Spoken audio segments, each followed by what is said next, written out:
ಇದೆಲ್ಲ ಕಚಡ ವ್ಯವಹಾರ ನಡೆಯೋಕ್ಕಿಂತ ಮುಂಚೆ DKಶಿ ಮನೆಗೆ ಹೋಗಿದ್ದಾರೆ. ಅಮ್ಮನವ್ರ ಭವಿಷ್ಯ ಸುಳ್ಳಾಗೋದಿಲ್ಲ ಅಂತಾರೆ. ಈ ಬಾರಿ CM ಬದಲಾವಣೆ ಚರ್ಚೆ ನಡೀತಿದೆ ರಾಜ್ಯದಲ್ಲಿ. ಯಾವ ಅಮ್ಮನವರು? ಪ್ರಪಂಚ ತುಂಬ ಅಮ್ಮನವರು. ಯಾವ ಭೈರವಮ್ಮ ಎಲ್ಲಿರ್ತಾರೆ ನೀವೆಂತ ಹೇಳಿ ಫಸ್ಟು. ನಿಮ್ಮ ಎದುರಿಗಿದ್ದೀರಿ. ನನ್ನ ಮಾತು ಇಲ್ಲಿ ತನಕ ಸುಳ್ಳಾಗಲ್ಲ ಸ್ವಾಮಿ. ಯಾಕೆ ಆಗಬೇಕದು? ಅವತ್ತು DKಶಿ ಇಲ್ಲಿ ಹೆಚ್ಚು ಕಮ್ಮಿ ಒಂದು 3 ವರ್ಷಕ್ಕೆ ಇದೇನು ಇದೆಲ್ಲ ಕಚಡ ವ್ಯವಹಾರ ನಡೆಯೋಕ್ಕಿಂತ ಮುಂಚೆ DKಶಿ ಮನೆಗೆ ಹೋಗಿದ್ದೇನೆ. ನಾವೇ ಕರ್ಸ್ಕೊಂಡಿದ್ದ ಹೋಗಿದ್ದೆ. ಇಷ್ಟತ್ರ ಗಣಪನ ಕೊಟ್ಟ, ಅವ್ರ ಹೆಂಡತಿ ಸೀರೆ ಕೊಟ್ಟು ಉಡಿ ತುಂಬಿಸಲು ಏನಾಗುತ್ತೆ ಅಂತ ಅಂದ. ಏನಾಗಬೇಕಾಗಿತ್ತು ಅಂದೆ. ಮುಂದಿನ ಕತೆ ಯಾರ್ದೋ ದುಡ್ಡು ಎಲ್ಲಮ್ಮನ ಜಾತ್ರೆ ಆಗುತ್ತೆ ಅಂದೆ.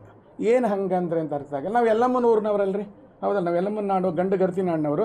ಯಾರ್ದೋ ದುಡ್ಡು ಎಲ್ಲಮ್ಮನ ಜಾತ್ರೆ ಅಂದರೆ ನೀ ದುಡ್ದಿದ್ದ ದುಡ್ಡು ಇನ್ಯಾವನು ತಿಂದು ಗುಂಡ್ಗಾಗಿ ಕೂತ್ಕೊಂತಾನೆ ಅಂತ ಅಷ್ಟೇ ಅರ್ಥ, ಇನ್ನೇನಿಲ್ಲ. ಅದು ಸತ್ಯ ಆಯಿತೋ ಇಲ್ವಾ? ಅವತ್ತು ಹೇಳಿದ್ದೆ 11 ದಿವಸಕ್ಕೆ ಮಂತ್ರಾಲಯ ಮುಳುಗುತ್ತೆ ಅಂತ. ಮುಳುಗುತ್ತಾ ಇಲ್ವಾ?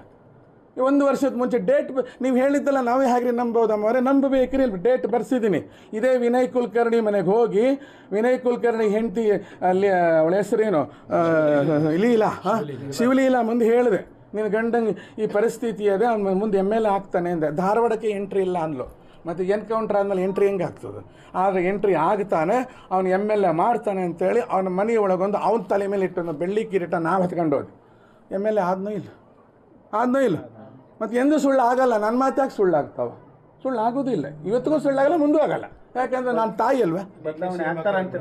ಬದಲಾವಣೆ ಅಲ್ಲ. ಸೀಟಿನಲ್ಲಿ ಇವನೇ ಕುತ್ಕೋಬೇಕು, ಯಾರೋ DKಶಿನೇ ಕುತ್ಕೋಬೇಕು. DKಶಿ ಮೇಲೆ ನಂಗೆ ತುಂಬ ಏನು ಅಭಿಮಾನವಿಲ್ಲ, ಸಿದ್ದರಾಮಯ್ಯನ ಮೇಲೂ ಇಲ್ಲ, ಹಂಗಂತೇಳಿ BJP ಮೇಲೂ ಇಲ್ಲ.